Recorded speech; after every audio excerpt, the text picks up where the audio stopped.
Navro'z xalqimizning qadimiy qadriyatlari, mehr-oqibat va birdamlik timsoli bo'lgan ulug' ayyomdir. Ohangaron tumanida ham ushbu qutlug' bayram keng xalq sayli tarzida ko'tarinki ruhda nishonlandi. Jumladan, tumanning Qo'raqtoy mahallasida joylashgan Buloq ziyoratgohida tashkil etilgan tantanali tadbir aholi uchun chinakam bayram shukuhini ulashdi. Navruzning mazmun mohiyati juda keng va serqirradir. Bu tarixan uzoq asrlarga borib taqaladigan xalqimizning azaliy milliy an'analari, boy ma'naviy qadriyatlari va ulug' ezgu orzu niyatlarini o'zida mujassam etgan ulug' bayramdir.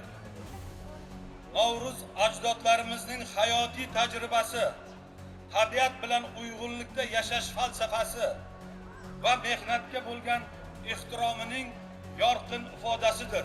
Unda tuman hokimi Bahrom Norqobilov ishtirok etib, yig'ilganlarni Navro'z ayyomi bilan samimiy muborakbod etdi.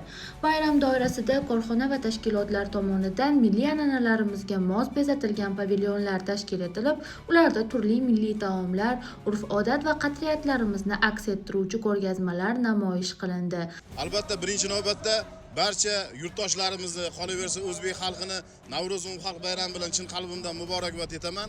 Qolaversa bugun Ohangaron tumanida, o'zgacha bugun Ohangaron vohasida Navro'z ayyomi keng nishonlanmoqda, sayli sifatida o'tmoqda.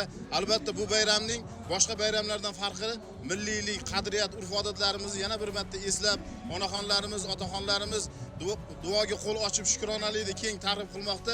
Ayniqsa nuroniylarga ko'rsatilgan yuksak hurmat va e'tibor tadbirga o'zgacha mazmun bag'ishladi.